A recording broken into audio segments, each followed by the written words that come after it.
ओम शांति।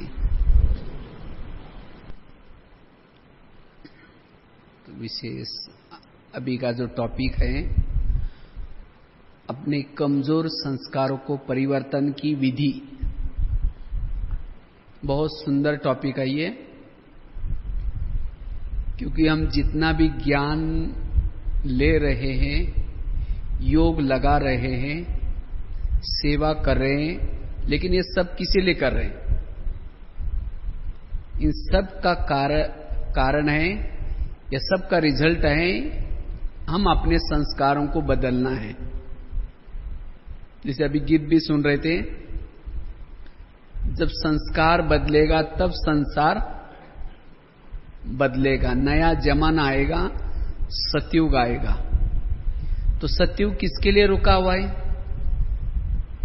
हमारे ब्राह्मणों के संस्कार नहीं बदले, इसीलिए वो संसार नहीं आ रहा है। तो इसीलिए बाबा तो कहते हैं, बच्चे आप सतयुग लाने के घड़ी की सुइया हो, इतनी जिम्मेवार आत्मा हो। तो जब हम अपने संस्कारों को बदलेंगे तब यह संसार बदलेगा। तो क्या हम सतयुग के तो इंतजार करते हैं, सतयुग कब आएगा? तो क्या मेरे अपने संस्कार बदले हैं? अगर संस्कार बदलेंगे तो सतयुग आने में कोई देरी नहीं है। तो इसीलिए हमें अपने पुराने जो संस्कार है, उस संस्कारों को क्या करना है? बदलना है। वैसे तो हमारे अंदर संस्कार तो बहुत सारे हैं पुराने, लेकिन हर ब्राह्मण आत्मा में कोई ना कोई एक विशेष कड़ा संस्कार होता है। मुख्य एक कमजोरी होती है, हमें उस कमजोरी को परिवर्तन करना है।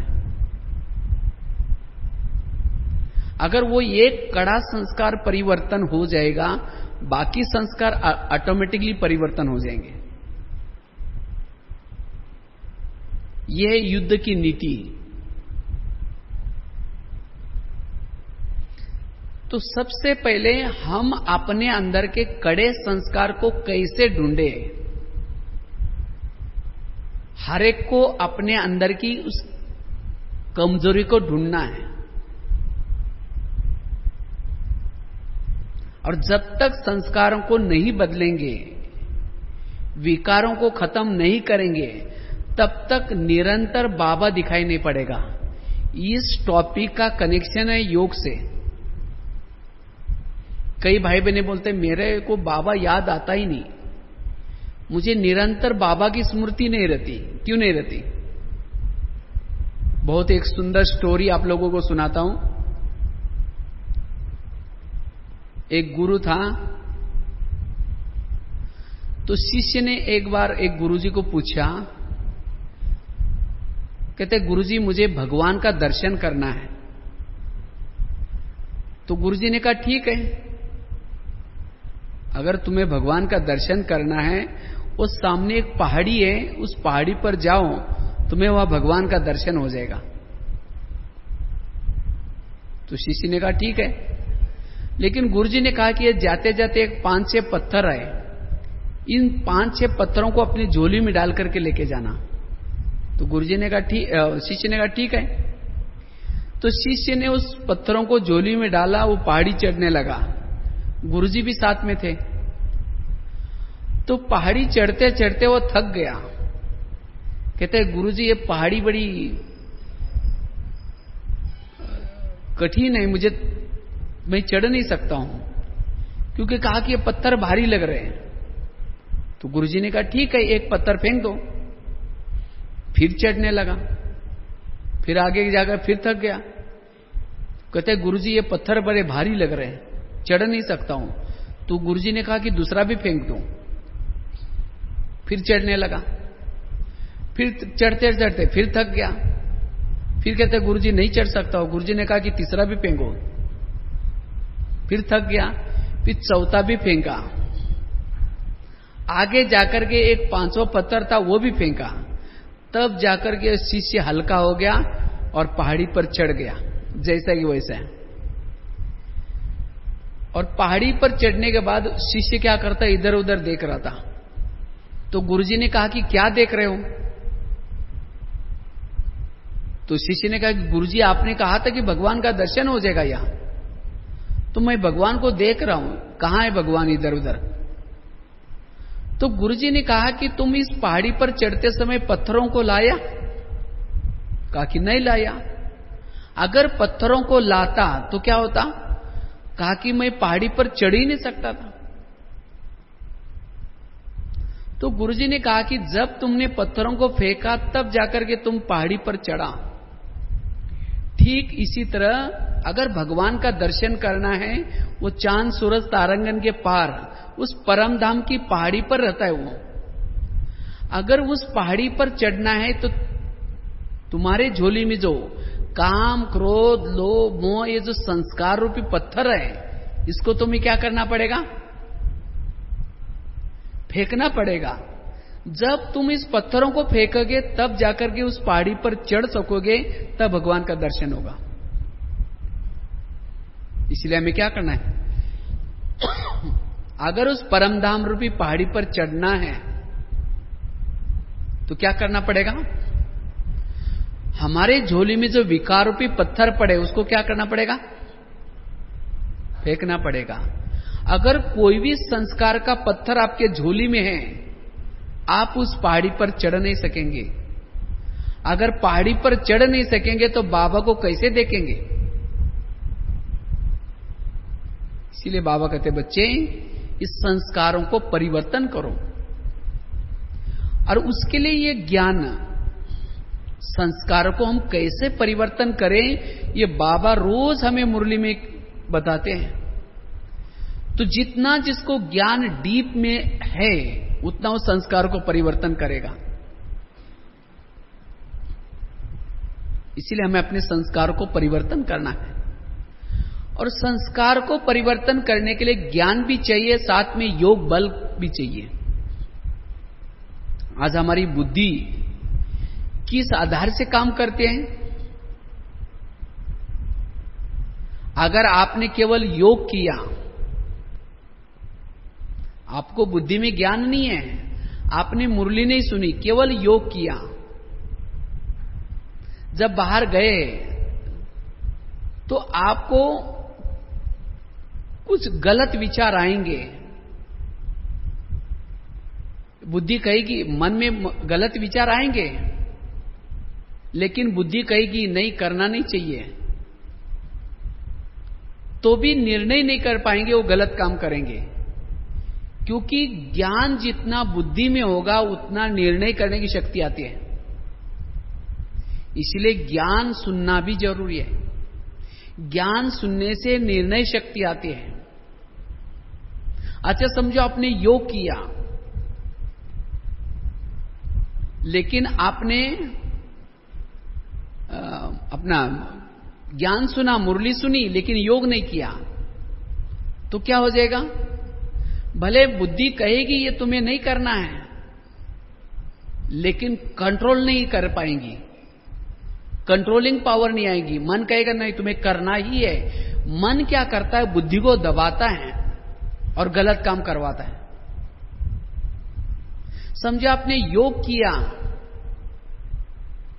ज्ञान भी सुना, मुरली भी सुनी, योग भी किया, उस समय मन में विचार आएगा, लेकिन बुद्धि कहेगी नहीं तुम्हें नहीं करना है। मन कहेगा करना है, लेकिन बुद्धि मन को दबाएगी, तब जाकर के आपका विजय होगा। तब उस बुराई के ऊपर आप जीत प्राप्त कर सकते हैं। इसलिए मुरली और ज्ञान, ये दोनों का बैलेंस हमारे जीवन में जरूरी है। तब कंट्रोलिंग पावर, रूलिंग पावर और साथ में निर्णय शक्ति आ सकती है। यथार्थ निर्णय होगा, तब संस्कार से आप बच सकते हैं।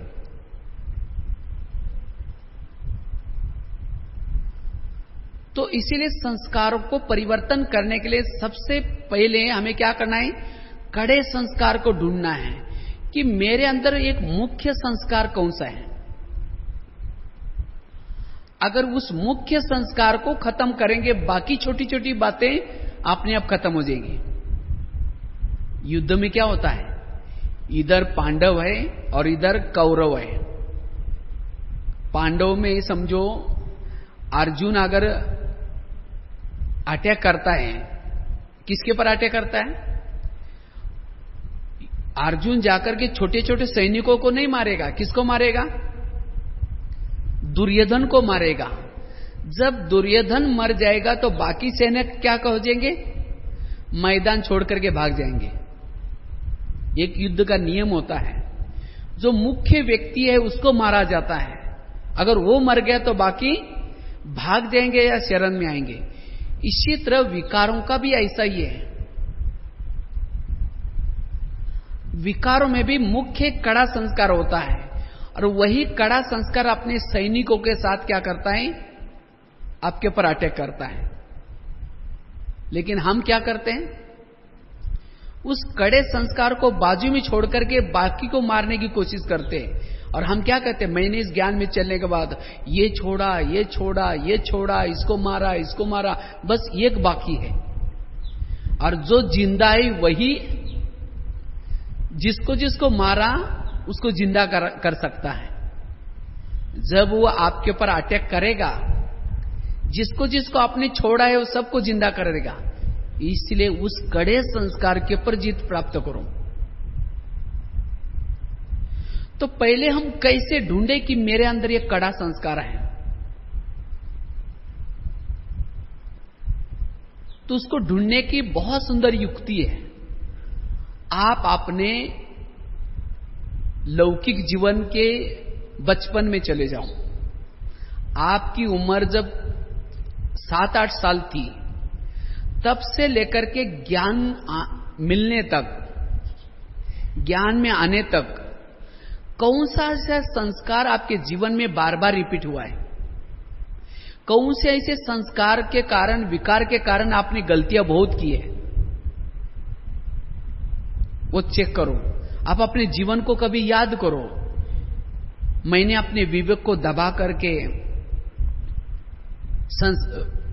कुसंग में आकर के या कोई ना कोई बातों से कौन सी ऐसी गलतियां बार बार की है, उसको माइंड में रखो या एक डायरी में लिखो।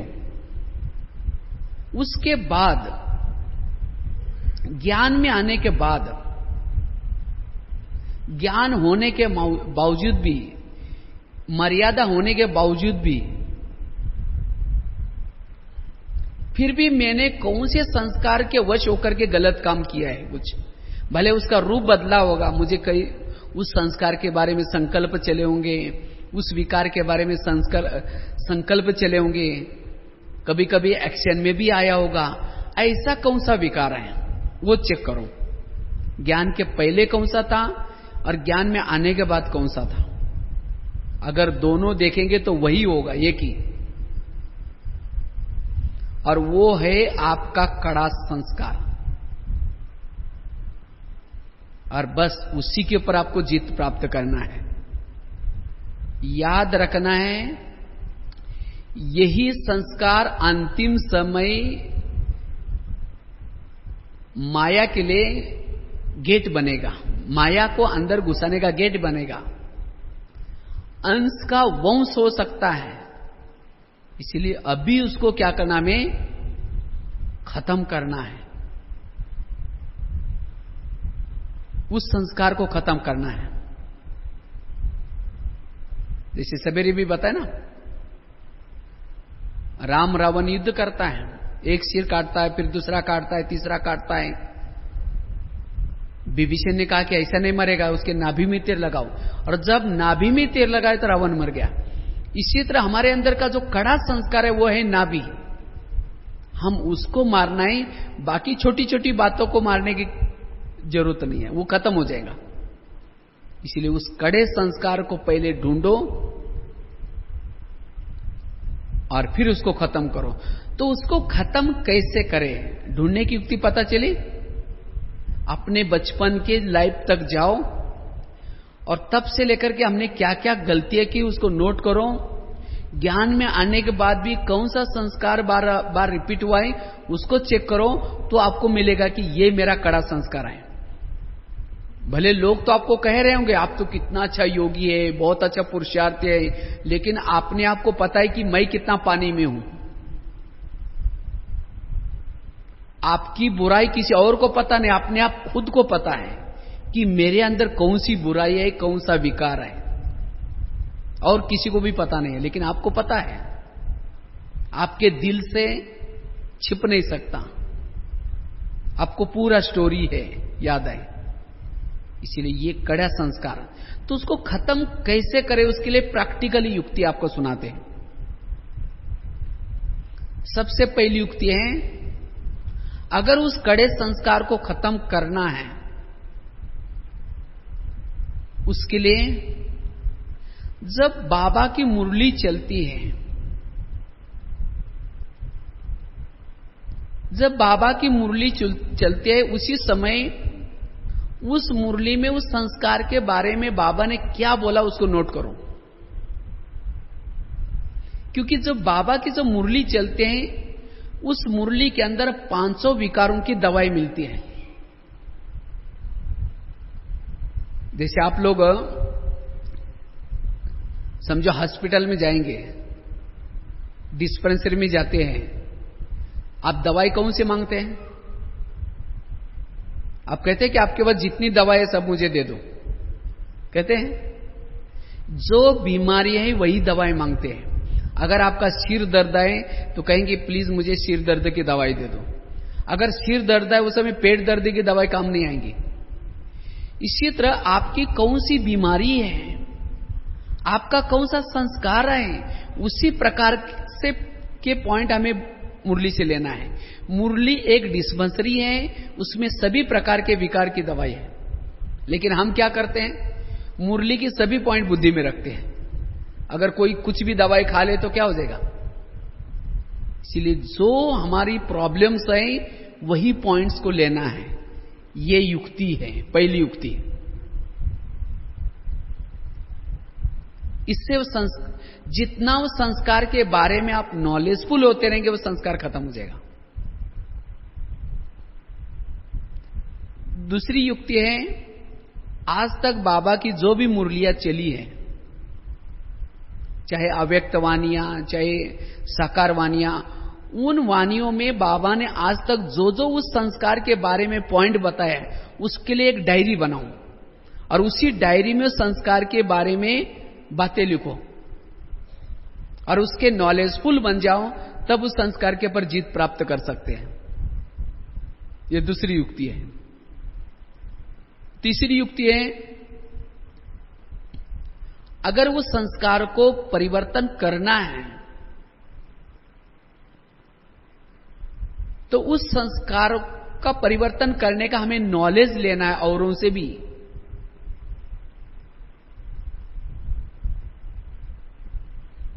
हमें उसकी दवाई औरों से भी लेनी है। हमें और ज्ञान की जरूरत नहीं है। अगर किसी को कुछ पूछना भी है उसी संस्कार के बारे में पूछो, और कुछ पूछने की जरूरत नहीं है।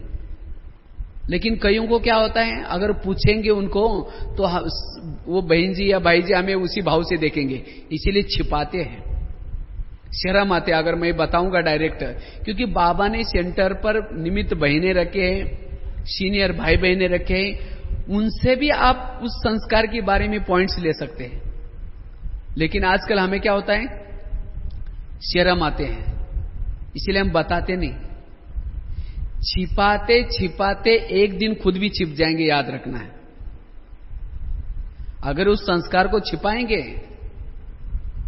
तो खुद भी छिप जाएंगे। इसीलिए जिनको बाबा ने निमित्त बनाया उनसे आप पॉइंट ले सकते हैं। उनको डायरेक्टली सुनाओ कि मेरे अंदर ऐसा ऐसा संस्कार है, उसके लिए मैं क्या पुरुषार्थ करूं।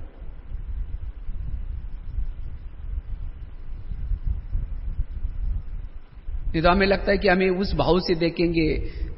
अगर वो पूछते भी कैसे हो भाई, बहुत अच्छा बहन जी, बहुत अच्छा चल रहा हूं, अंदर तो विकारों का तूफान चल रहा है, लेकिन ऊपर से क्या कहेंगे, बहुत अच्छा हूं। लेकिन नहीं, छिपाओ नहीं, और उसे क्या हो जाता है फिर। कईयों को लगता है ये भाई, ये बहन इतनी अच्छी थी, इसको अचानक क्या हुआ।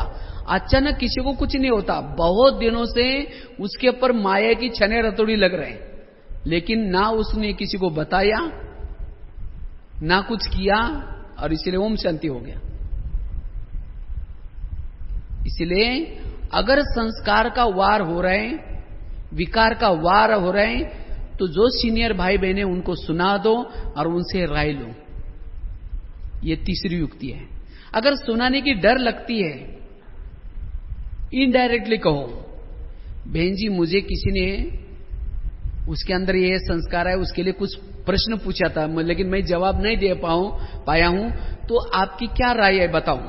है आपके अंदर, लेकिन सुनाने की शर्म आ जाए तो किसी का दूसरे का नाम लेकर के ले लो, ये भी कर सकते हैं, लेकिन छिपाओ नहीं, उसकी दवाई जरूर लेनी है। तो ये तीसरी युक्ति बताई। पहली बताई रोज की मुरली से, दूसरी बताई उसके लिए नॉलेजफुल बनो, चाहे अव्यक्त वाणी से चाहे साकार वाणी से। तीसरी युक्ति बताई सीनियर भाई बहनों से उसकी दवाई लो। चौथी युक्ति है, अगर उस संस्कार को परिवर्तन करना है, रोज अमृत वेला बाबा को सुनाओ, बाबा उसकी दवाई देगा। अमृत वेला बाबा को खुले दिल से सुनाओ, बाबा मेरे अंदर ऐसे ऐसा संस्कार है, देखो मैं आपके ज्ञान में चलता हूं, योग का अभ्यास भी करता हूं, इतनी सेवा भी करता हूं, तो भी आज बहुत संकल्प चले, आज मेरे से ऐसा हो गया। खुले दिल से सुनाओ, उसकी दवाई बाबा मुरली से देगा। जैसे डॉक्टर होते हैं, डॉक्टर जब वार्ड में जाता है पेशेंट की चेकिंग करने के लिए, उस समय पेशेंट क्या करता है, सोया रहता है, उठ करके बैठता है, उसको पता है कि इसी समय डॉक्टर आता है। अगर सोया रहेगा तो डॉक्टर वहां से चला जाएगा, फिर उस पेशेंट की चेकिंग करने के लिए ऑफिस में लेके जाना पड़ेगा। अगर कोई पेशेंट को इतना सीरियस है, उठ नहीं सकता, तकलीफ किसको होगी, उसको ही होगी।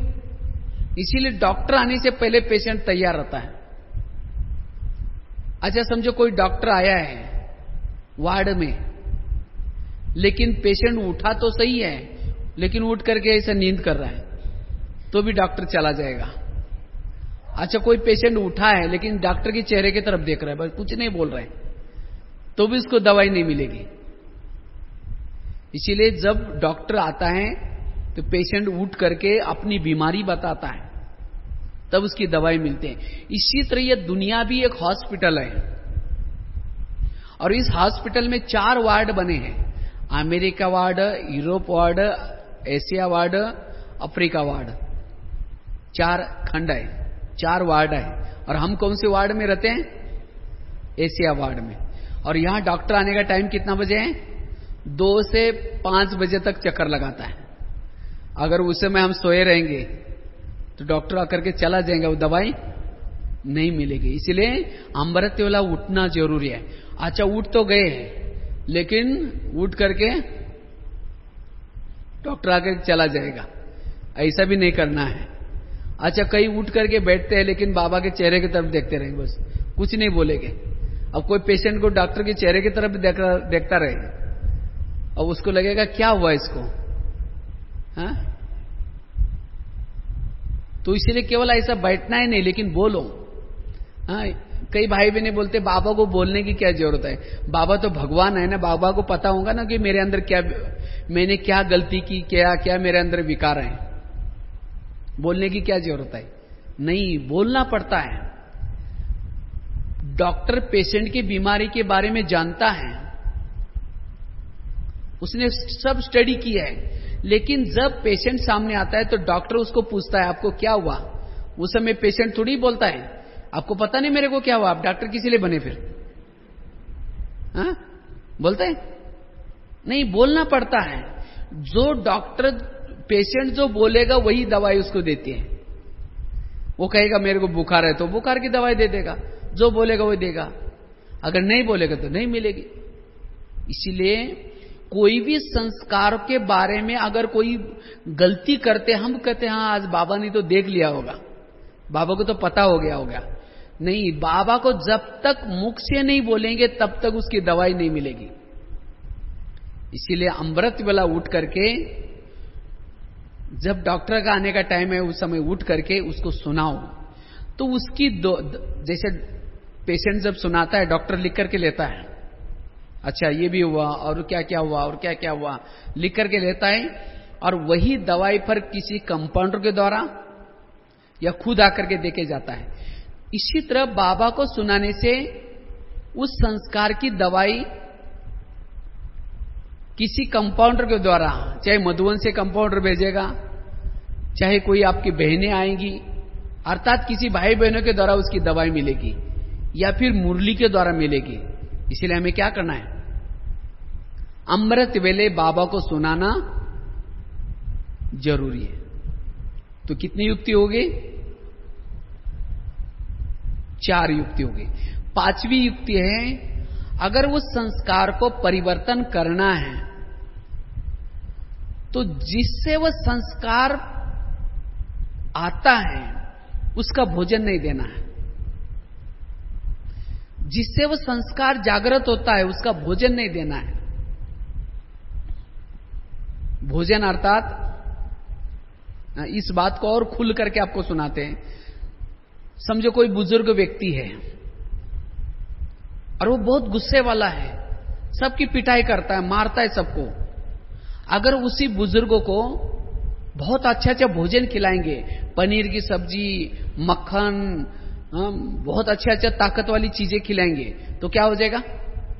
और गुस्सा करेगा। अगर उसको अच्छा अच्छा भोजन नहीं देंगे तो खटिया पर बैठ करके कहेगा मैं आकर के वहां मारूंगा, लेकिन मारने का काम नहीं करेगा क्योंकि ताकत ही नहीं है।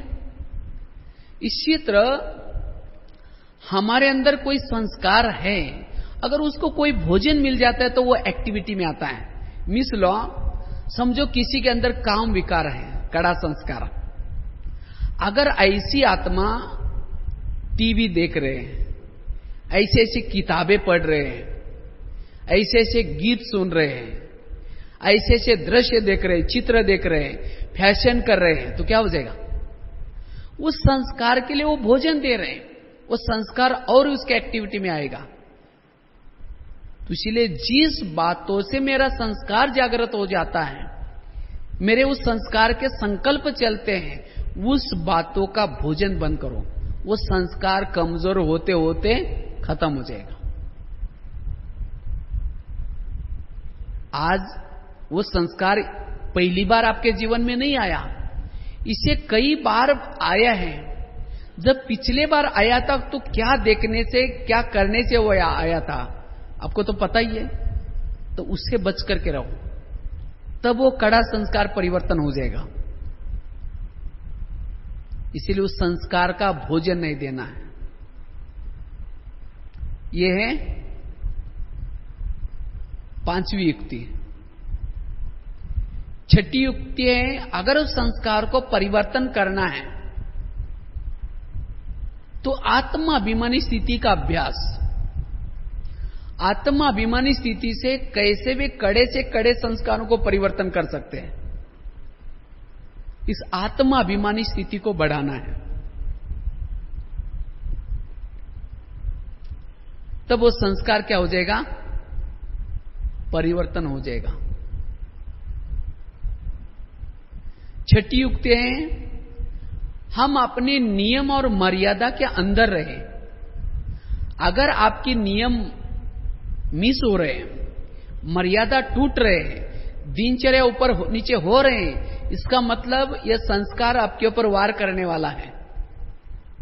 इसीलिए पहले से उस मर्यादा नियम के अंदर रहो। जितना नियम मर्यादा के अंदर रहेंगे वो संस्कार वार नहीं करेगा।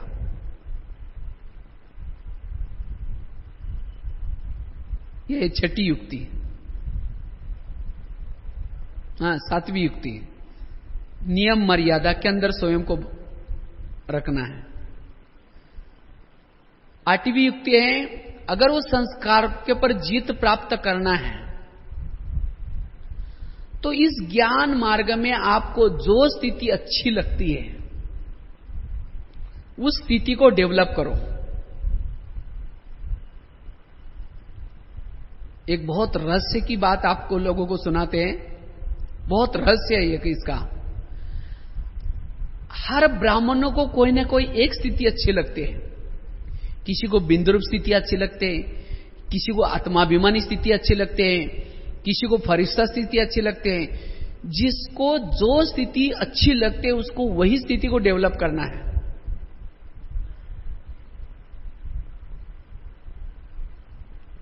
तो आप चेक करो कि आपको कौन सी स्थिति अच्छी लगती है,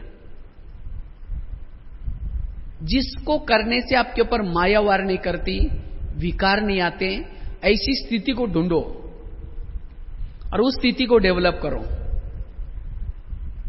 उसे सुख मिलेगा। और जब इस स्थिति से सुख मिलेगा तो संस्कार वार नहीं करेगा। संस्कार वार तब करता है जब हम जो अच्छी लगती स्थिति उसके तरफ ध्यान नहीं देते हैं, क्योंकि आत्मा को तो सुख चाहिए, चाहे विकारों के तरफ से सुख लो, चाहे पुरुषार्थ के तरफ से सुख लो। अगर उस स्थिति से सुख देंगे आत्मा को तो आत्मा उस संस्कार के वश नहीं होंगे। इसीलिए देखो, आपकी जब स्थिति अच्छी लगती है, आपको क्या लगता है, बस माया तो मेरे अंदर की बिल्कुल सदा के लिए खत्म हो गई। लेकिन माया सदा के लिए खत्म नहीं होती।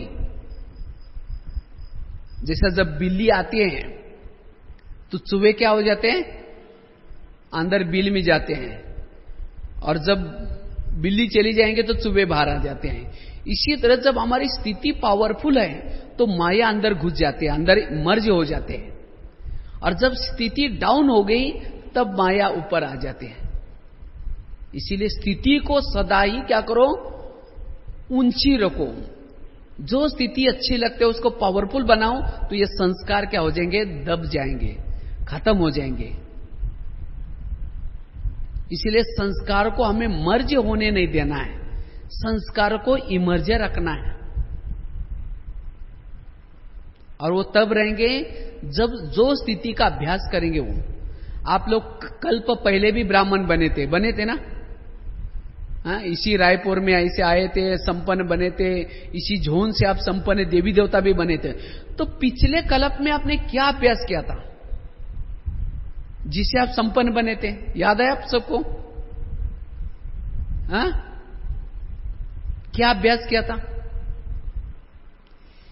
इस कल्प में आपको जो स्थिति अच्छी लगती है उसी स्थिति को आपने किया था।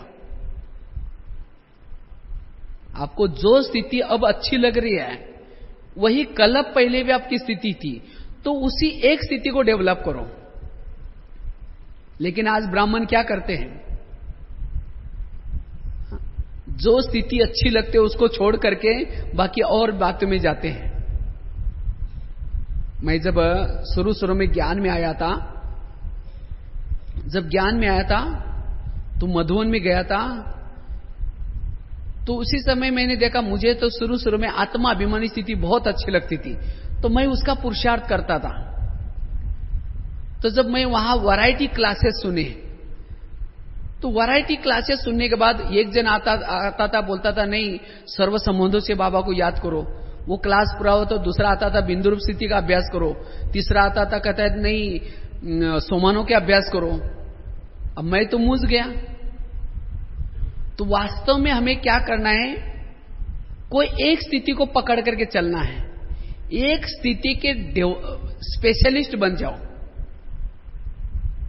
जैसे डॉक्टर क्या होता है, डेंटल स्पेशलिस्ट, डेंटल के बारे में स्पेशलिस्ट होता है, आई स्पेशलिस्ट होता है, हार्ट स्पेशलिस्ट होता है। इसी तरह कोई एक स्थिति के आप स्पेशलिस्ट बन जाओ, बाकी सभी स्थितियां उसके अंदर आ जाएंगी। ये पुरुषार्थ का सीक्रेट है।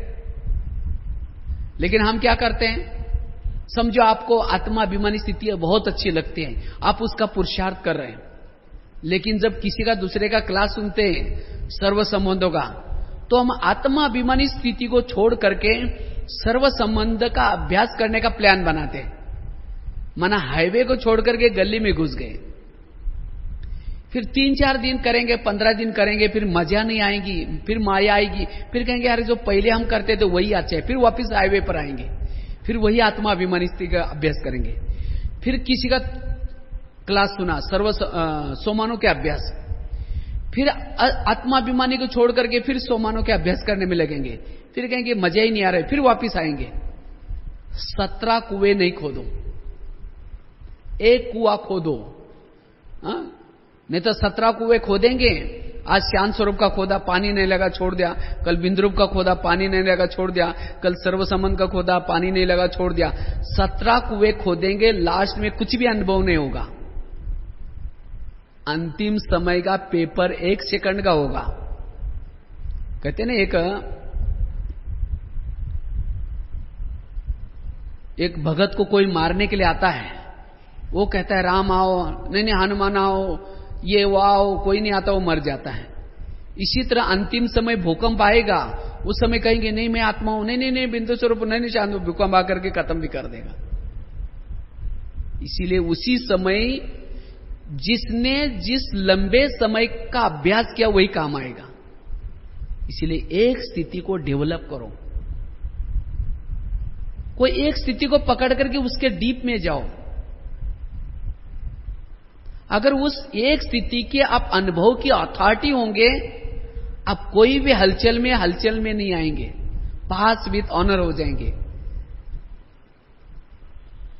और उसी एक स्थिति के लिए आप क्या करो, सभी से ज्ञान लो। किसी को पूछना है और बातें पूछने के बजाय उनको पूछो भाई साहब आप बिंद्रूप के लिए क्या करते हो।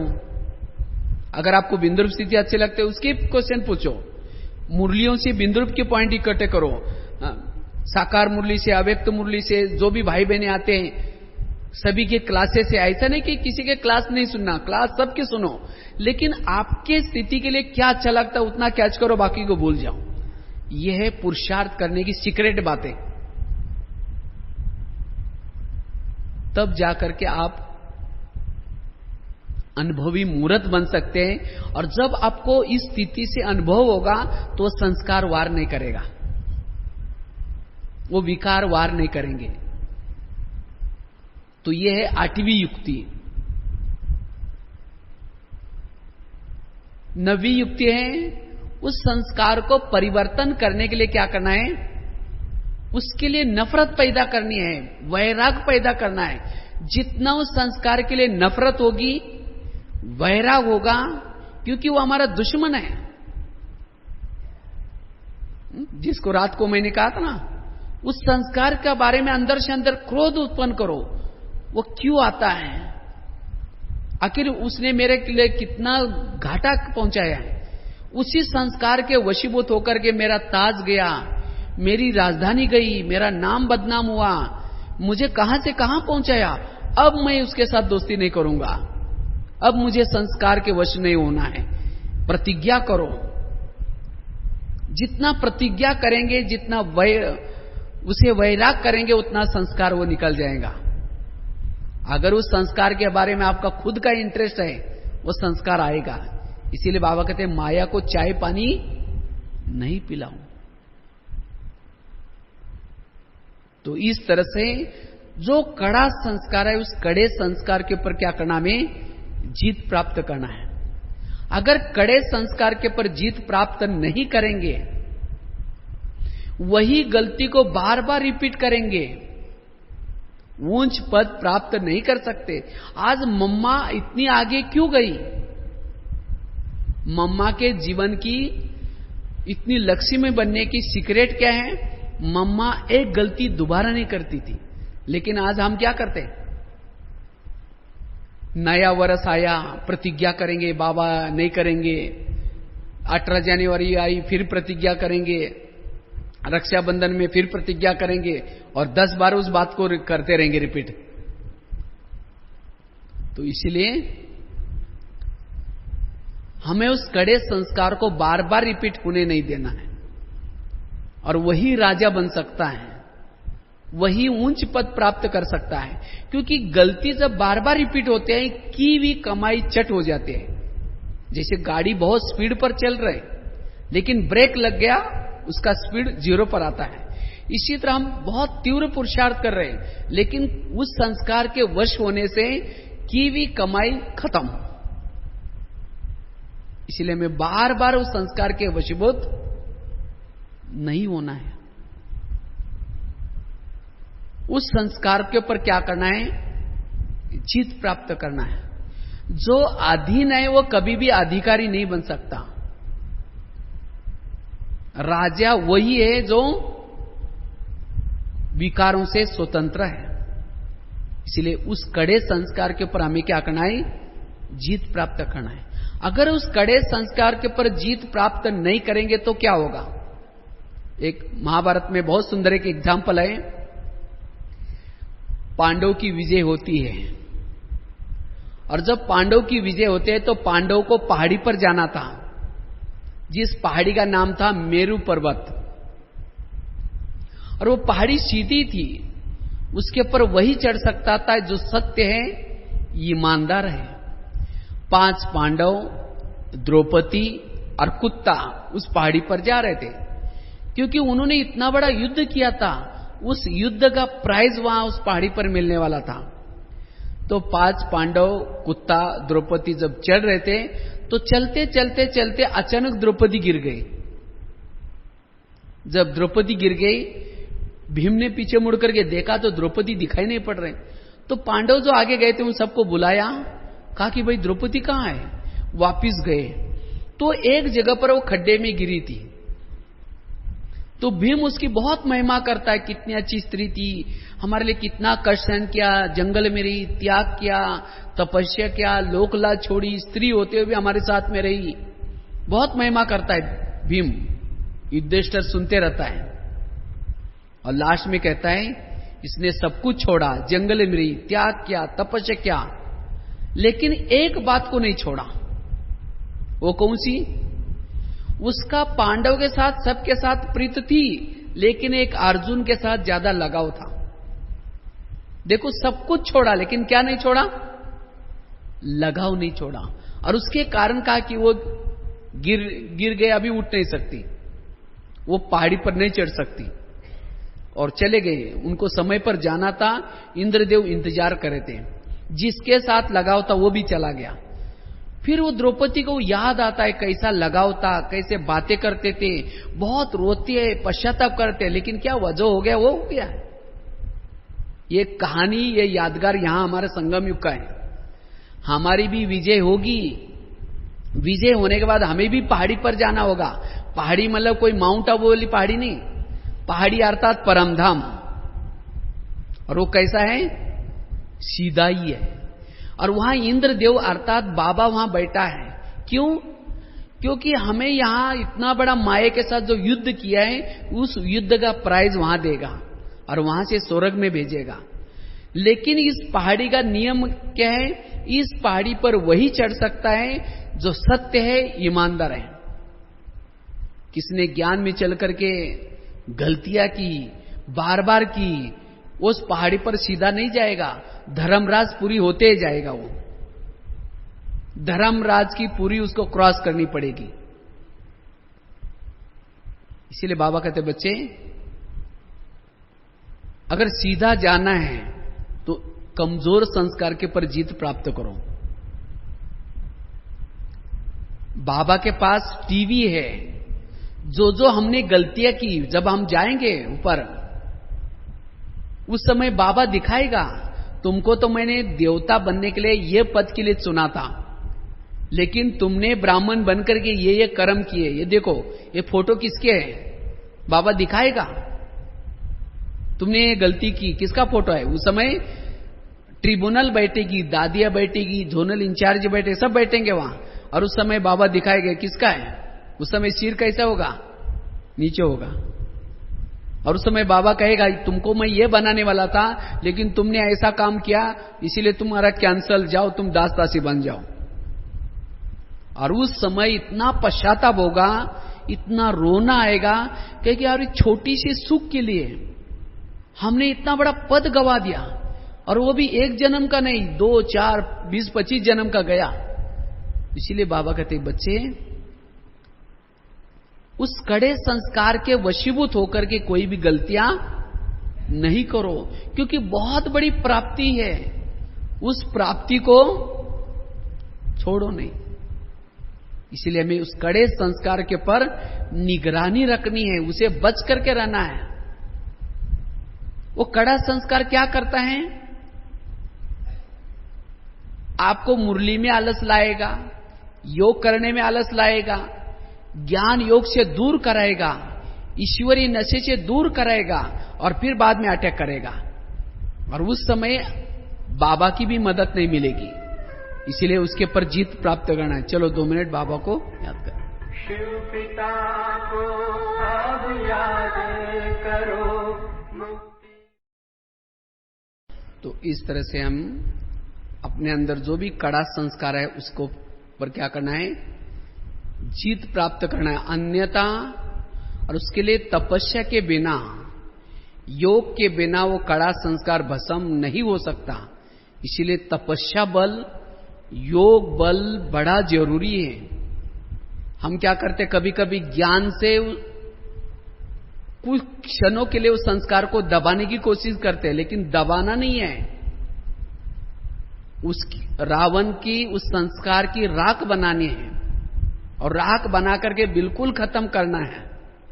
अन्यथा वही संस्कार अंतिम समय आएगा, उस समय हम कुछ नहीं कर पाएंगे। अभी तो थोड़ा टाइम मिल रहा है, आगे चल करके हमको कोई टाइम भी नहीं मिलेगा तपस्या करने का, योग लगाने का।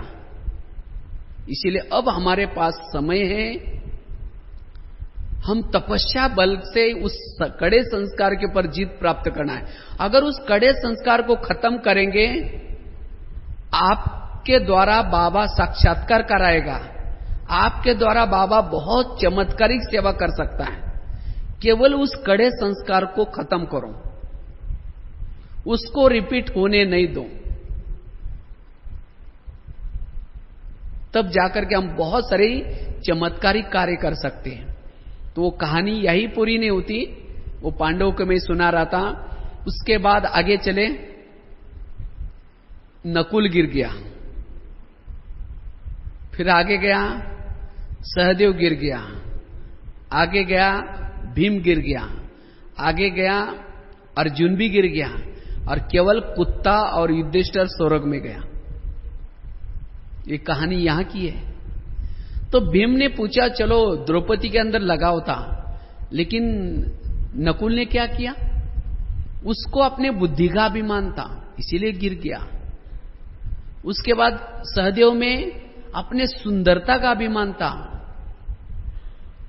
उसके बाद भीम के अंदर ताकत का, शक्ति का अभिमान था। अर्जुन के अंदर ज्ञान सुनाने का अभिमान था, इसलिए वो गिर गए।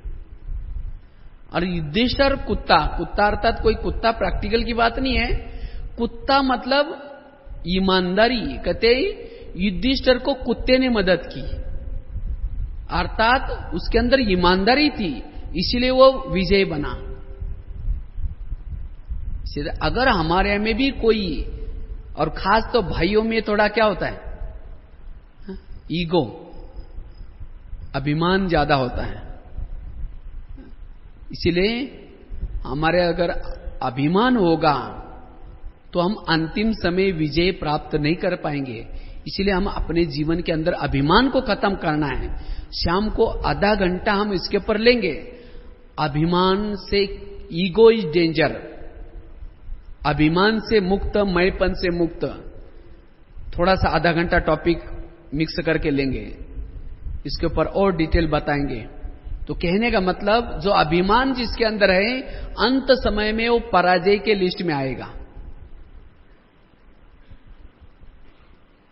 चाहे ज्ञान सुनाने का अभिमान, चाहे बुद्धि के प्लानिंग का अभिमान, और अभिमान है उसकी निशाने फीलिंग।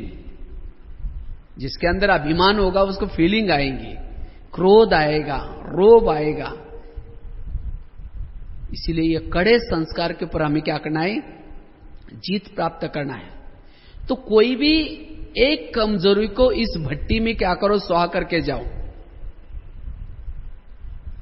शाम के समय जब भी आप टोली लेने के लिए आएंगे तो आप जरूर आप इस भट्टी में क्या परिवर्तन करके जा रहे हो उसकी चिटकी डाल के जाना। मैं क्या छोड़ के जा रहा हूं जो मैंने महसूस किया इस भट्टी से, इस क्लासेस से, कि मेरे अंदर ये कमजोरी है जिसके कारण मेरे पुरुषार्थ में रुकावट थी, अब मैं इसको बाबा के सामने छोड़ के जा रहा हूं। अब मैं जाकर के तीव्र पुरुषार्थ करके जाऊंगा। उस चिटकी को लिख करके जाना, छोड़ के जाना, या हर एक चिटकी जरूर लिखना।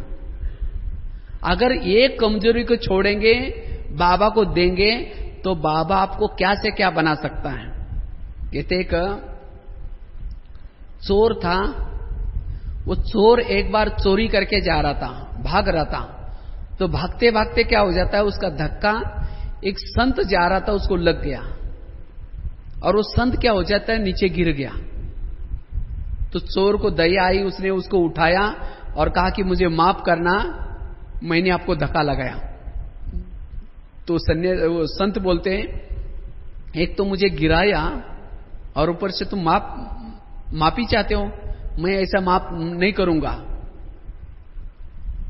तो चोर कहता है कि इसमें जो चोरी करके लाया सामान आधा दे देता हूं, लेकिन मुझे माफ करना। कहा कि मैं माफ नहीं करूंगा, मुझे ये सामान नहीं चाहिए। तो कहा कि आपको जो चाहिए दे दूंगा, बताओ मुझे माफ करो। तो कहता है ठीक है, देना ही तो क्या दो, आपके अंदर कोई बुराई है, कोई अवगुण है, उसमें से एक अवगुण मुझे दे दो। कहता ठीक है, मैं झूठ बोलता हूं, तो आज से मैं क्या करूंगा, सत्य बोलूंगा। बस ठीक है कहा। तो चोर ने प्रतिज्ञा की, आज से सत्य बोलूंगा, कभी भी झूठ नहीं बोलूंगा। वो तो चोर था, चोरी करता था। तो एक बार चोरी करने के लिए राजे के पास गया हूं, तो गेट में उसको पूछा गया, तुम कौन हो, कहां जा रहे हो। कहा कि मैं चोर हूं और चोरी करने के लिए जा रहा हूं। अब कोई चोर ऐसा थोड़ी बोल के जाएगा। गेट वाले बोलते या अंदर का ही कोई व्यक्ति होगा, अरे जाने दो जाने दो। अंदर गया। उसके बाद फिर मंत्री पूछता है, कहां जा रहे, कौन हो तुम। बोला मैं चोर हूं, चोरी करने के लिए जा रहा हूं। वो कहता है चोर थोड़ी ऐसा बोल के जाएगा, अरे जल जाओ जाओ कोई बात नहीं, अपने कोई होगा। उसके बाद राजा के पास जाता है। राजा बोलता है तुम कौन हो। कहता है मैं चोर हूं, मुझे चोरी करना है। बोला चोरी का वो ऐसा थोड़ी बोल सकता है चोर, तो मेरा तो सामान सब वहां अलमारी में रखा है। तो राजा ने भी सत्य बताया। तो चोर ने जाकर के जो भी सामान थैली में डाल करके वो पूछता है पहले, आपका सब हीरे मोती सब संपत्ति कहां रखी है। तो कहा कि तुम कौन हो। कहते मैं चोर हूं। तो सोचा कि चोर को अपना ही कोई व्यक्ति पूछ रहा होगा। कहा कि ये सब अलमारी में रखा है। तो उसने उसमें से सब सामान क्या क्या थैली में डाल दिया, और एक हीरा अच्छी तरह था, बहुमूल्य हीरा था, उसको छोड़ दिया, कहे कि राजा का रहने दो, और लेके जा रहा था। तो रास्ते में फिर लोगों ने पूछा तुम कहां लेके जा रहे हो, क्या है ये सब। कहता मैं चोर हूं, सामान चोरी करके लेके जा रहा हूं। उसको लगा राजा ने इसको भेजा होगा, चोर थोड़ी होगा, या अपने कोई व्यक्ति होगा। चला गया। तो कुछ समय के बाद जब राजा को पता चला कोई चोर ने चोरी की, तो प्रधानमंत्री को कहा कि जाकर के देख क्या हो। तो देखा तो एक हीरा था, बाकी सब सामान चोरी हुआ। तो मंत्री क्या कर सोचता है, चलो मैं सोचूंगा सब हीरा भी गया, इसलिए वो हीरे को क्या करता अपने पास रखता है, और राजा को होकर के बोलता है कि अपने पास कुछ भी नहीं है, सब चोर ने लेके गया। तो कहा कि ढूंढ करके लेके आओ। तो 2-4 गांव में जाकर के ढिंडोरे पिटवाया कि राजा का किसने चोरी किया है। उसको तो झूठ नहीं बोलना था। तो कहते हैं मैंने किया। कहा कि आपको राजा ने बुलाया है। तो आया, कहा कि तुमने चोरी की। हाँ बोला मैंने चोरी की। तो कहा क्या क्या लिया। मैंने ये लिया, बाकी एक हीरा छोड़ रहा है। नहीं कहा कि वो भी लेके गए। नहीं कहा मैंने नहीं लिया। तो फिर मंत्री को पूछे हीरा कहां गया। उसको जोर से पूछने से मंत्री बोलता मैंने लिया। तो उस राजा को लगता है ये चोर होते हुए भी सत्य बोला और ये मंत्री होते हुए भी झूठ बोला, उसको मंत्री पद से निकाल दिया, उस चोर को मंत्री बनाया। तो उस चोर को लगता है अरे मैंने एक बुराई दी उस संत को तो मैं मंत्री बन गया, अगर मेरी जितनी भी बुराई दोगे तो मैं क्या से क्या बन सकता हूं। सीधा जाकर के वो संत को कहता है, संत जी आपका धन्यवाद, आपने मेरी एक बुराई लेकर के मुझे मंत्री बना दिया, आज से मेरे अंदर जितनी भी बुराई मैं सब दे दूंगा, इसलिए अभी भी कभी भी बुराई का काम नहीं करूंगा। तो इसी तरह देखो, एक बुराई देने से मंत्री बन गया। तो इसलिए बाबा भी कहते हैं, बच्चे तुम्हारे अंदर की बुराई दो, मैं तुम्हें राजाओं का राजा बना दूंगा। तो इसी भट्टी में आप सभी भी कोई ना कोई अपने अंदर का जो कड़ा संस्कार है उसको क्या करेंगे, यहां छोड़ के जाएंगे, तो राजा बाबा आपको क्या से क्या बना सकता है। क्योंकि जो चीज नहीं चाहिए उसको लेना थोड़ी है। बुराई तो, संस्कार तो बुरा है ना, तो इसीलिए बाबा कहते हैं बुराई अपने पास नहीं रखो, बुराई को क्या करो, बाबा को दे दो।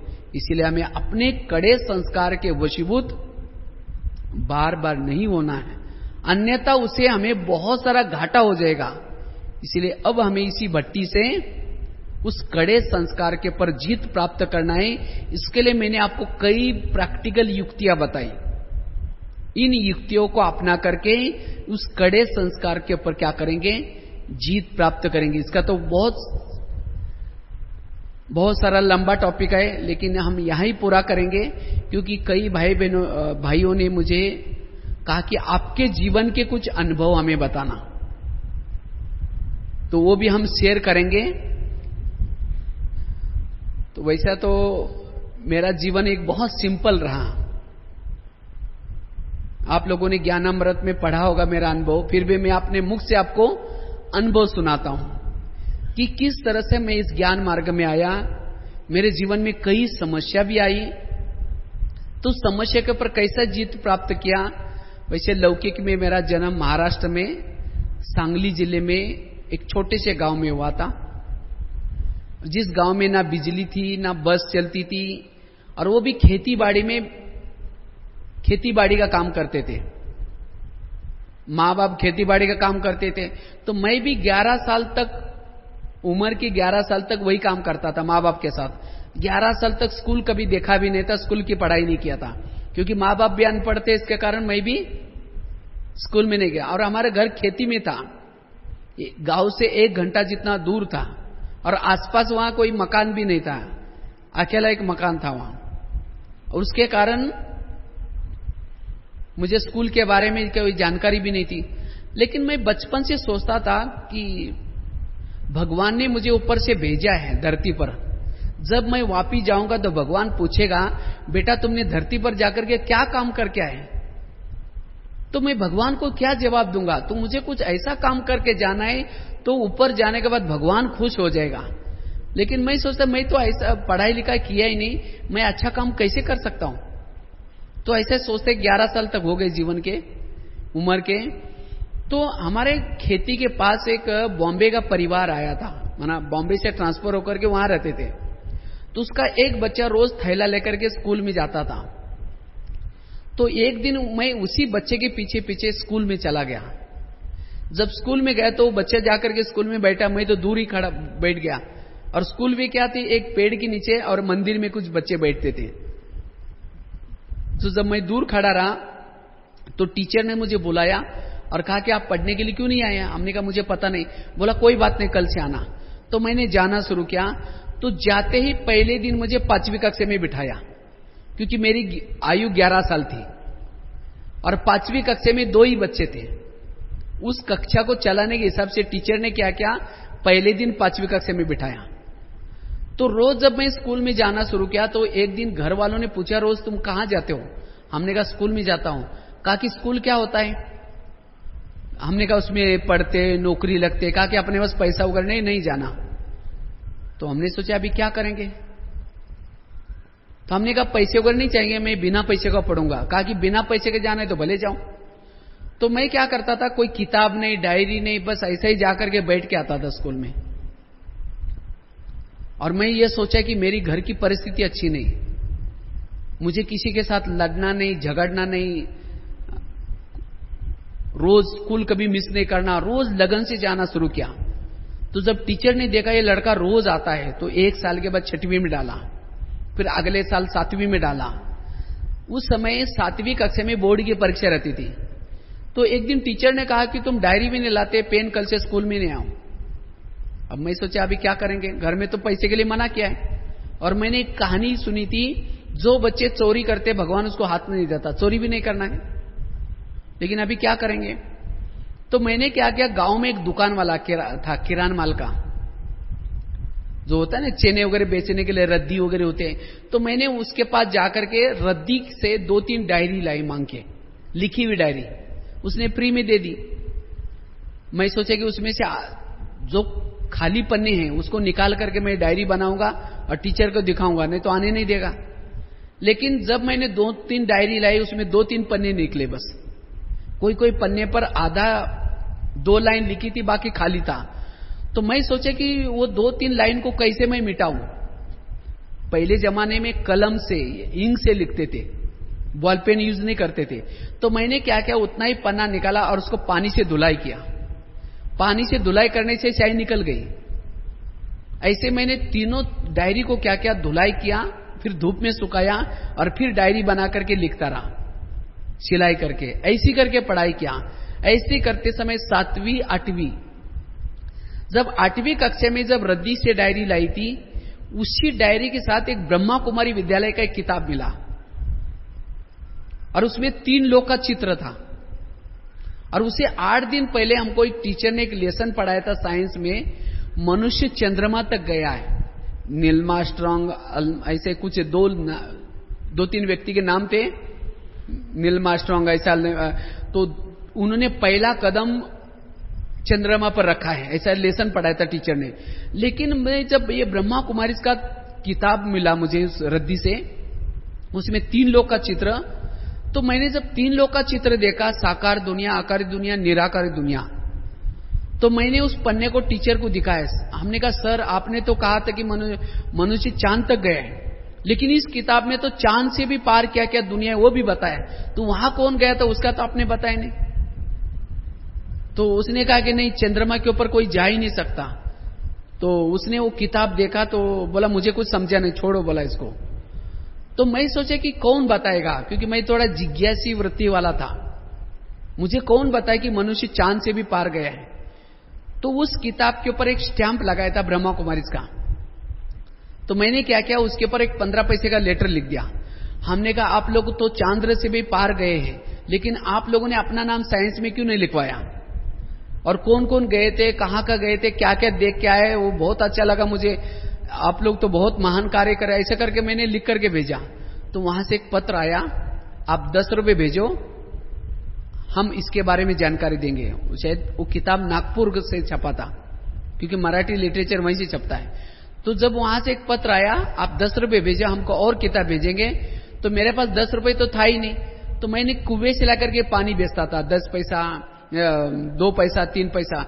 ये है 1976 की बात। तो 76 नहीं, सॉरी, ये होगी 80 की बात, 1980 में, 80 में। तो मैंने क्या करता था, वो पानी बेचता था और ऐसे करके मैंने 10 रुपए इकट्ठा किया यमो से बेच करके, और उसको यमो से भेजा मनी ऑर्डर से। और वहां से मुझे एक एक किताब आना है शुरू हुआ, आत्मा क्या है, परमात्मा क्या है, और वो पढ़ करके मैंने योग लगाना शुरू किया। मुझे लगा कि परमात्मा ऊपर रहता है। फिर 1 मास के बाद एक किताब आता था और उस अनुसार योग करना शुरू किया था। और उसके बाद 2 साल तक, 3 साल तक ऐसे ज्ञान में चले। किताब में लिखा था कि बाहर का भोजन वगैरह नहीं खाना चाहिए, अपने हाथ का बना हुआ भोजन खाना चाहिए। तो मेरे पास पैसा तो था ही नहीं और भोजन भी बनाने की इतना ये नहीं। तो मैंने क्या करता था, चावल बनाता था, उसमें चीनी डाल करके खाता था। मैंने 5 साल तक केवल चावल में चीनी डाल करके खाया होगा, लेकिन दूसरे के हाथ का बना हुआ भोजन कभी नहीं खाया। भले उसके लिए तकलीफ हुई, कुछ भी हुई, लेकिन मैं तो सोचा कि ईश्वर का यह नियम है तो मुझे यही करना है। हमारी माताजी बोलती थी नहीं आप मेरे हाथ का खाओ ये, लेकिन युक्ति से चलता था। मैं बोला माताजी आप तो बहुत जाड़ी रोटी बनाते हैं, मुझे पेट में थोड़ा ये होता है, लेकिन मुझे वो चावल खाने के लिए बोला, ऐसे करके युक्ति से चलता था। इस तरह से 5 साल तक मैंने चावल में चीनी डाल करके खाया, लेकिन आज देखो बाबा ने भंडारे का मालिक बना दिया। नियम के ऊपर पक्के रहे। और जबकि मुझे ब्रह्मा कुमारी कहाँ है, सेंटर कहाँ है, मधुवन क्या है, कुछ भी नॉलेज नहीं था, लेकिन उस किताब की बात को पढ़ करके नियम को पालन करना शुरू किया। सवेरे 4 बजे उठते थे, उस किताब में जैसे कहा कि मैं आत्मा हूं, बुद्धि कहाँ लेके जाने है, मन कहाँ लेके जाना है, वैसा वैसा योग लगाना शुरू किया। मुझे सेंटर भी कुछ पता नहीं था, क्योंकि हमारा सांगली में है और ये यहाँ नागपुर, हमारा और इसमें 13, 14, 15 घंटे का डिस्टेंस है। और मैंने कभी जीवन में बस में भी नहीं बैठा था, बस भी कभी देखी नहीं थी, मैं कभी ट्रैवलिंग भी नहीं किया था, तो सेंटर वगैरह पता नहीं था, गांव में रहते थे छोटे। तो उसके बाद जब 10वीं मेरी पूरी हुई, 10वीं के बाद मैं बड़े सिटी में गया ITI का कोर्स करने के लिए, सिविल ड्राफ्ट्समैन। तो वहां जब कोर्स कर रहा था, 1 साल पूरा होने के बाद फिर दूसरा साल जब कर रहा था, उसी समय वहां एक ब्रह्मा कुमारी के द्वारा कार्यक्रम आयोजित किया था और वहां एक गीत बज रहा था, अब घर जाना है। तो मैंने एक गीत सुना, मुझे बहुत अच्छा लगा। मैं सोचा कौन से घर जाना है, हमने कहा देख क्या है, तो वही प्रदर्शनी। तब मुझे इस ब्रह्मा कुमारी के बारे में पूरा डिटेल में पता चला और फिर मैं रोज से वहां सेंटर पर जाना शुरू किया। और उसके बाद फिर वहां से 2-3 साल ज्ञान में चले, वहां उसी सिटी में। उसके बाद मैं वहां नजदीक सेंटर था, तो मैं सोचे गीता पाठशाला में इतना अच्छा ज्ञान मिलता है, तो जहां बहने रहते वहां कितना अच्छा ज्ञान मिलता था, तो मैं वहां चला गया। लेकिन वहां रहेंगे कैसे, तो मैं वहां रहने के लिए, वैसे मैं सिविल ड्राफ्ट्समैन हूं, ड्राफ्ट्समैन था, तो मुझे बहुत अच्छी नौकरी लगती थी। लेकिन मैंने सोचा पहले मुझे ज्ञान योग को अभ्यास करना है, क्योंकि 5000 साल के बाद यह ज्ञान मिलता है। तो जब मैं वहां चला गया, तो वहां एक डॉक्टर के पास गया, तो डॉक्टर ने मुझे कहा कि मुझे यहाँ कंपाउंडर की जरूरत है। तो उसने कहा कि मैं आपको 800-900 रुपए देता हूं। मैंने कहा कि मुझे इतना नहीं चाहिए, मुझे केवल 100 रुपए चाहिए।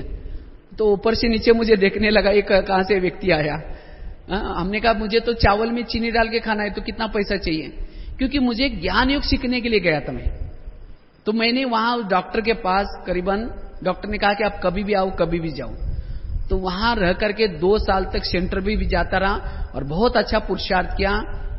और उसके बाद वहां से पहली बार मधुवन में आया, और जब मधुवन में आया तो मधुवन में मुझे सेवा का चांस मिला और 2 साल वहां रहा। 2 साल के बाद फिर दिल्ली में गुलजार दादी ने मुझे बुलाया, तो वहां मैं विदेशी भाई बहनों का भोजन बनाने के लिए गया। मुझे वैसे भोजन बनाने नहीं आता था, लेकिन वहां जाने के बाद सीख गए। उसके बाद फिर हिंदी भाषा भी नहीं आती थी, हिंदी भाषा भी सीखे। और उसके बाद 9 साल तक वहां सेवा की और 9 साल के बाद फिर वापिस शांतिवन में, वर्तमान समय शांतिवन में 10, 12, 15 साल से वहां सेवा करते हैं भोजन बनाने की। और ये भोजन बनाने की सेवा करते हुए भी करीबन 5000 स्कूलों में जाकर के बाबा का संदेश दिया है, करीबन 800 जितना जेलों में जाकर के सेवा किए हैं, करीबन 40 मैगजीन में अलग अलग प्रकार के राइटिंग में आर्टिकल लिखते रहते हैं। और आप लोगों ने देखा होगा शांतिवन में बाहर बहुत अच्छे मुरली के पॉइंट लिखे रहते हैं, तो वो भी सेवा करते हैं। और उसी के साथ साथ बगीचे में कई भाई बहने आते हैं पार्टी वाले, तो उनको क्लास करने की भी सेवा करते हैं। और कई बार डायमंड हॉल में, कॉन्फ्रेंस हॉल में जब भी पार्टी वाले आते हैं उस समय भी हर ग्रुप में एक क्लास मिलता रहता है। तो इसी तरह देखो, एक मेरा बचपन में एक ऐसा संकल्प था, मुझे इस संसार में कुछ अच्छे कर्म करके जाना है, लेकिन बाबा ने देखो कैसे ये करवा दे।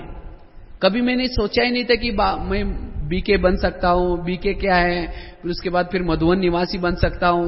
और वो चलो मधुवन निवासी तो बहुत सारे हैं, लेकिन उसमें भी क्लासेस करने का चांस मिलेगा। और भारत के करीबन सभी सेवा केंद्र पर गए, हर डिस्ट्रिक्ट में या हर राज्य में जाकर के सेवा की है। तो ये भी बहुत अच्छा बाबा ने सौभाग्य दिया है। तो कैसे एक साधारणता से अपनी स्थिति को बनाई, और जीवन में बहुत सारी समस्या भी आई, भले ज्ञान में आने के बाद भी, लेकिन हर समस्या को मैंने सोचा इससे मेरा कल्याण होने वाला है। जब मैं शुरू में जब ज्ञान में आया तो पवित्रता के लिए जब मैं शादी के बारे में बताया उनको, और वैसे तो शादी के बारे में मैंने बताया नहीं, लेकिन मैंने क्या किया, अंदर से तपस्या करना शुरू किया। इतनी तपस्या करना सोमान में रहता था कि मैं इस घर में एक हनुमान बन करके जन्म लिया हूं, मैं एक हनुमान हूं, मैं महावीर हूं। तो जब हमारी माताजी मेरे को जब भी देखती थी, कहते कि आपको मुझे देखते ही हनुमान का साक्षात्कार होता है। तो मैं उनको कहता था, हनुमान तो शादी नहीं किया था ना, तो मैं भी शादी नहीं करूंगा। तो ऐसे युक्ति से क्या किया, उनसे मुक्त हो गए। लेकिन पिताजी हमारे पीछे पड़े। तो एक बार जब मैं दिल्ली से जब आया था, तो पिताजी को जब मैं ज्ञान में आया तो मुझे एकांत बहुत अच्छा लगता था, योग अच्छा लगता था। जब योग करने के लिए बैठता था तो पिताजी को लगा इसको कुछ हुआ है, कोई ना कोई ईविल आत्मा प्रवेश किए है। तो एक दिन क्या हुआ, पिताजी ने मुझे एक तांत्रिक के पास लेके गए। मुझे ये नहीं कहा कि तांत्रिक के पास चलना है, लेकिन कहा कि कहीं चलना है, थोड़ा मेरे पास साथ चलो। तो मैं उनके साथ गया। तो मैं तो हमेशा प्रदर्शनी का अंक साथ रखता था। जब गया तो उसको अंदर जाकर मुझे तो पेड़ के नीचे बिठाया और उनको जाकर के बताया, ऐसा ऐसा इसको कुछ हुआ है, शांति से बैठता है, पता नहीं क्या हो गया, ऐसा ऐसा करके बताया। वो तांत्रिक आया, मैं तो अपने योग में बैठा था, उसने एक डंडी से राउंड लगाया और उसके बाद कुछ मंत्र फूकना शुरू कर दिया। मैं तो योग में बैठा था, मुझे तो कुछ नहीं हुआ था। और काफी मंत्र फूकने के बाद तो लास्ट में मैंने कहा कि अच्छा हो गया, भूत निकालने का हो गया। तो कहा कि हो गया। मैं बोला कि अभी मैं आपके अंदर की भूतों को निकालता हूं। और उसको फिर वो प्रदर्शनी अपनी एक एक प्रदर्शनी का अंग चित्र समझाया, कैसे मनुष्य अच्छा था, उनके अंदर काम, क्रोध, लोभ, मोह, भूत घुस गए, इसलिए विकारों के वश हो गया, इसलिए ऐसा काम क्रोध करता है, लोभ करता है। तो फिर वो समझ गया। फिर हमारे पिताजी को कहता है, भाई इसके अंदर कोई भूत नहीं, भूत तो मेरे अंदर है, मेरे भूत उतारने के लिए उसको लाया। तो इस तरह से सेवा का क्या करता है, अलग अलग ये करते थे। उसके बाद जब मैं स्कूल में भी जब था, बचपन से लेकर के मुझे एक बहुत अच्छा गुण लगता है, सहन करने का गुण। मुझे कभी भी याद नहीं आता हो कि बचपन से मैंने कभी किसी को थप्पड़ मारी होंगी, कभी गुस्से से कभी मारा होगा। बचपन से मैंने ये सोचा कि मुझे सहनशील बनना है। तो उसके लिए मेरे लिए कई परीक्षा आई, लेकिन उस परीक्षा में पास हो गया।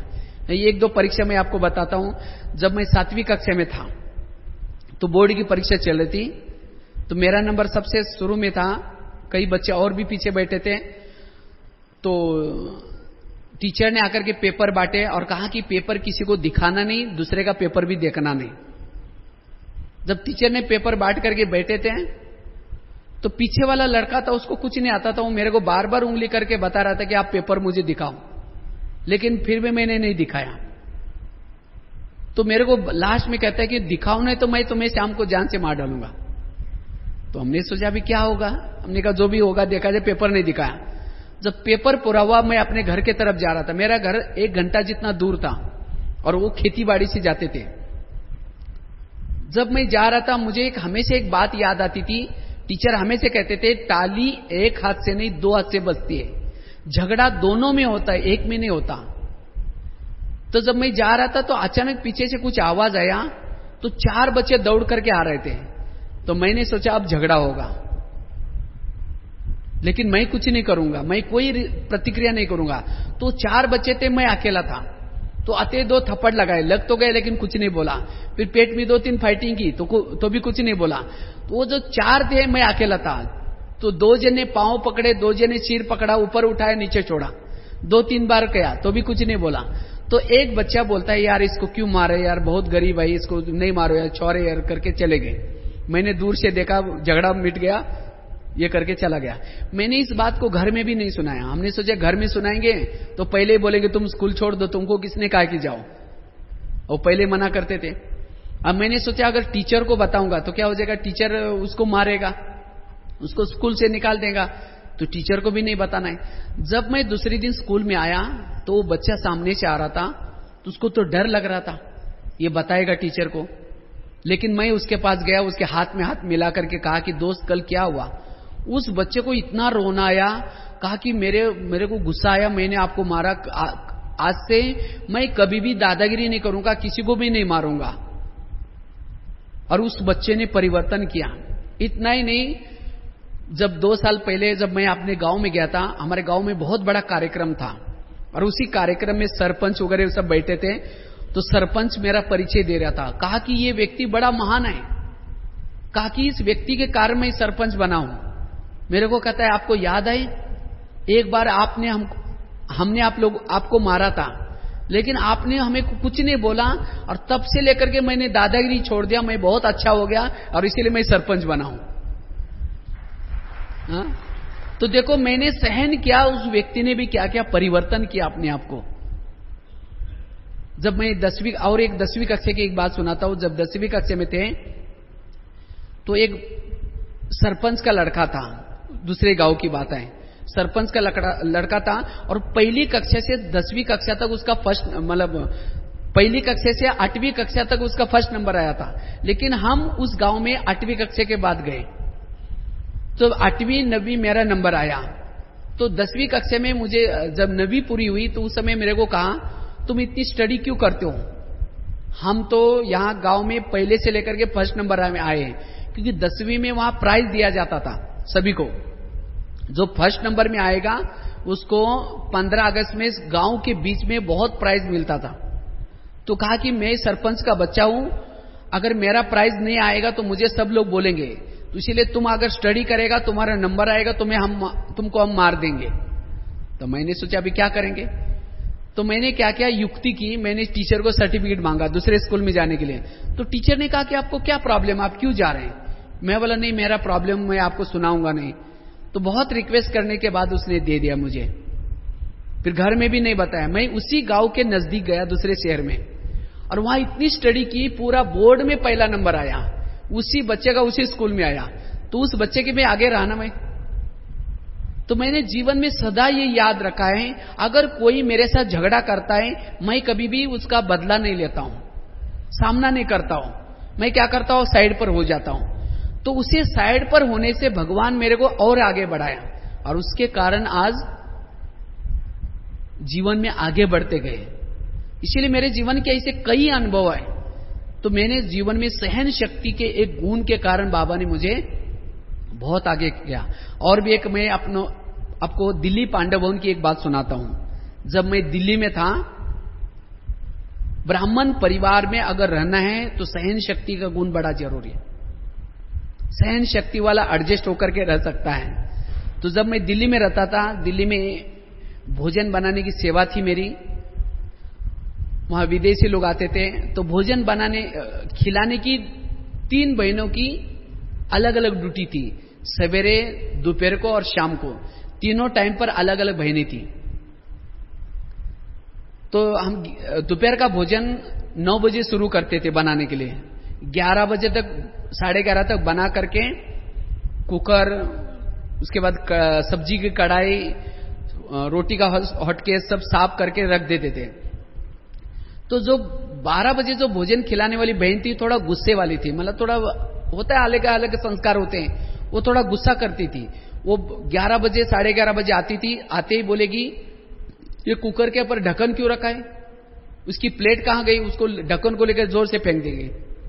बोलेगी वो उसका प्लेट कहां रखा है। अच्छा, दूसरी दिन मैं क्या करता था, ढक्कन को वहां छोड़ करके प्लेट ढकता था। बोले इसकी प्लेट क्यों ढकी, उसका ढक्कन कहां गया।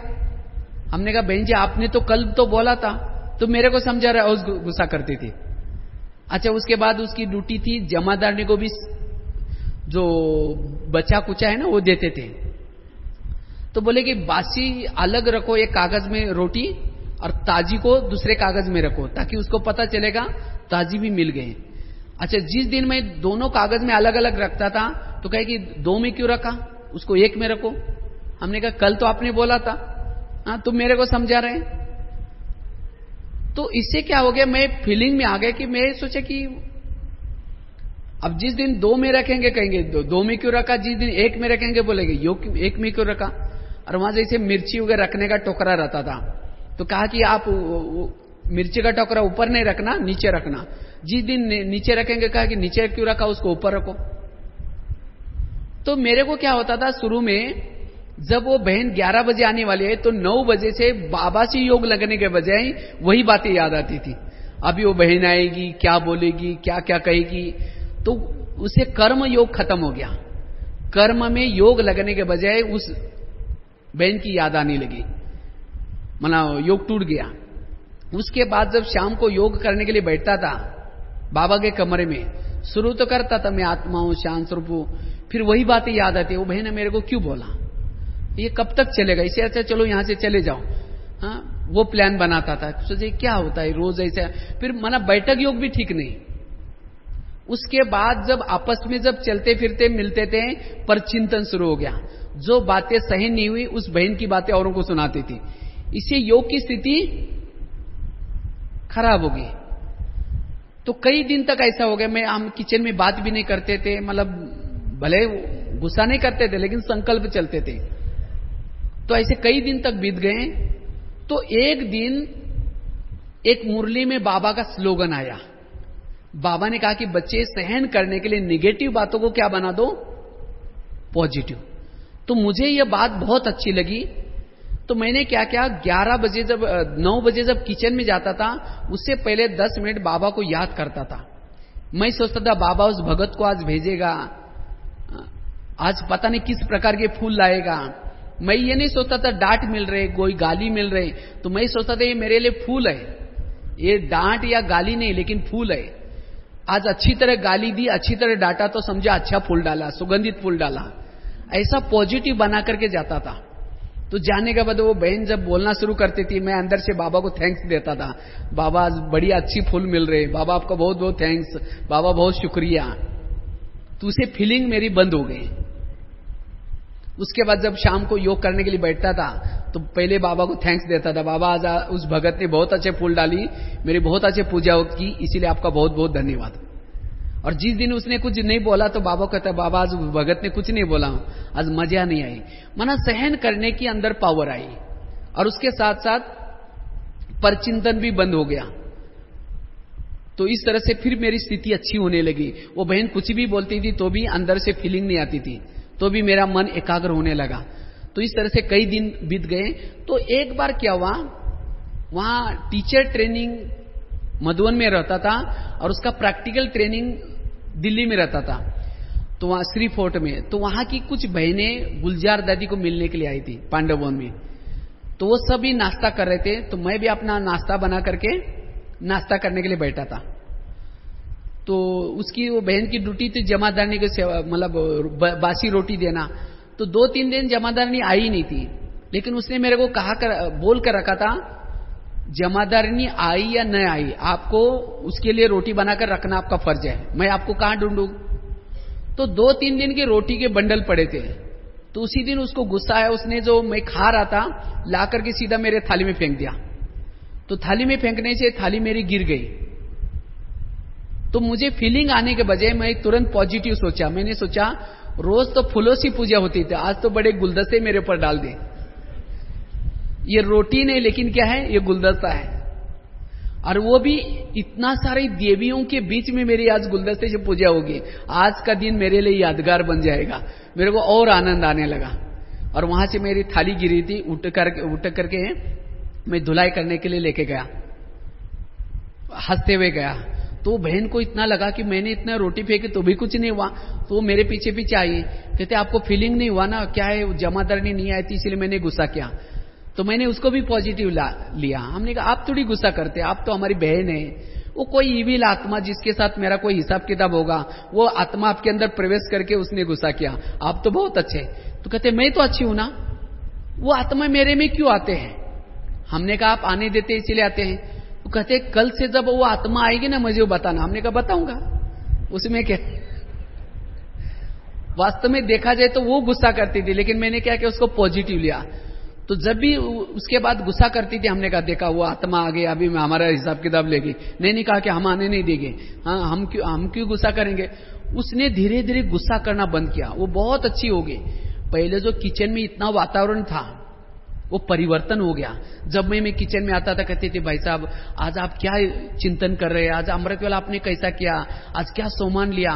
पहले तो बहुत चिढ़ते थे, तुम ज्ञानी हो, तुम ऐसा हो, लिखना ही नहीं, पढ़ना नहीं, यहाँ किचन में कुछ नहीं चलता। लेकिन इतना परिवर्तन हो गई, यह है शुभ भावना का प्रयोग। मैंने उसके लिए शुभ सोचना शुरू किया, वो भी बदल गई। उसके बाद उस बहन की बदली हो गई, दूसरे सेंटर पर गई। तो एक दिन उस बहन ने मेरे को फोन किया, कहा कि भाई साहब आप बहुत अच्छे क्लास वगैरह कराते हैं, कभी हमारे सेंटर में भी आओ ना। तो मैं गया, एक दिन फोन करके गया था।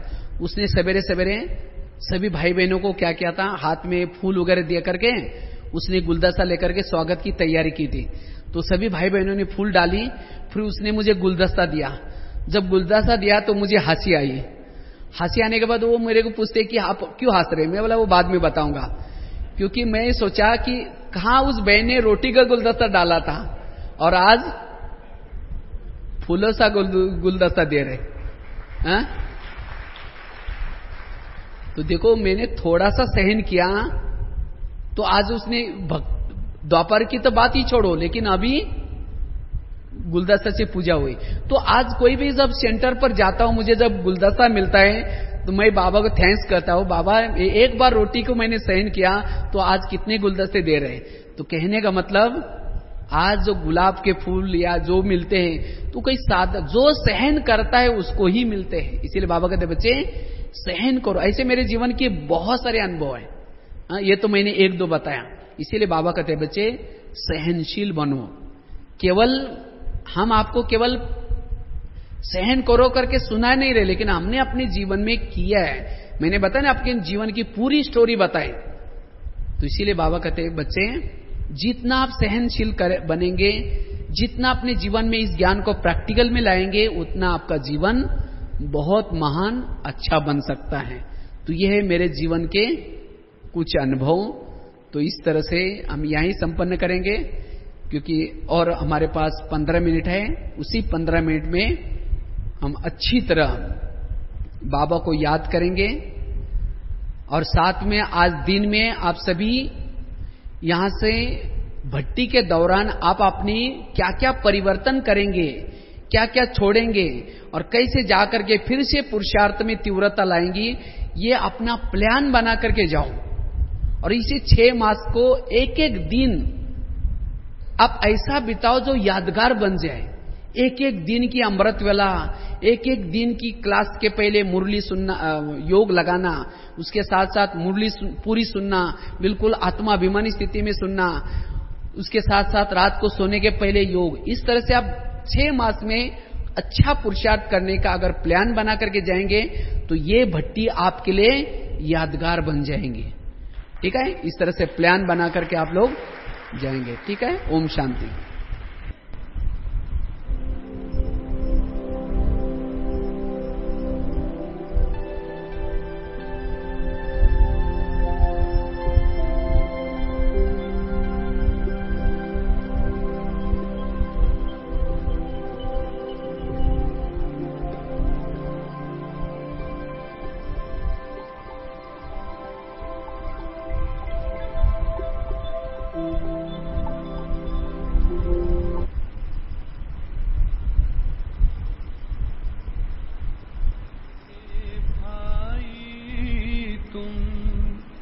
पड़े न फिर पछताना,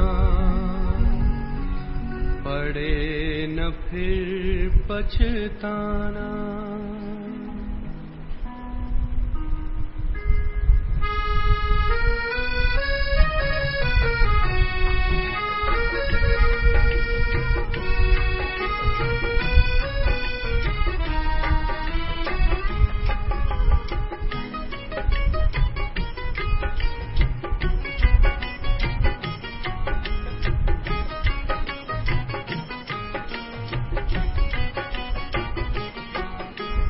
कर्म करो ऐसे भाई तुम, पड़े न फिर पछताना, पड़े न फिर पछताना। कर्म करो ऐसे भाई तुम, पड़े न फिर पछताना, पड़े न फिर पछताना। एक दिन तो धर्मराज को पड़ेगा मुख दिखलाना, पड़ेगा मुख दिखलाना। एक दिन तो धर्मराज को पड़ेगा मुख दिखलाना, पड़ेगा मुख दिखलाना। कर्म करो ऐसे भाई तुम, पड़े न फिर पछताना, पड़े न फिर पछताना। कर्म करो ऐसे कर्म करो, कर्म करो ऐसे कर्म करो।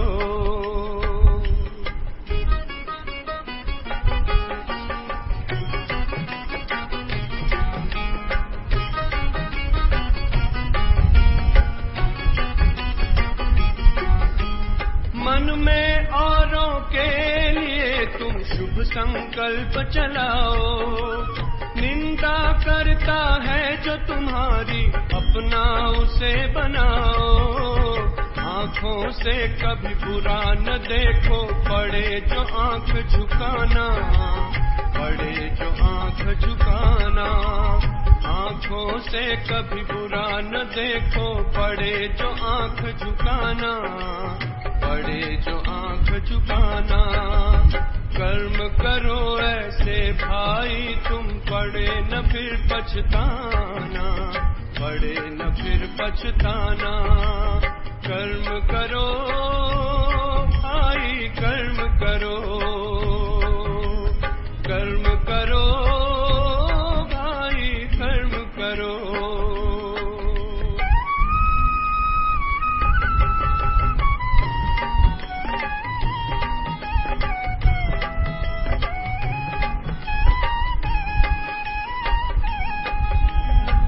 से औरों को दुख देने वाले बोल न बोलो, अपने मुख से ज्ञान रतन भंडारे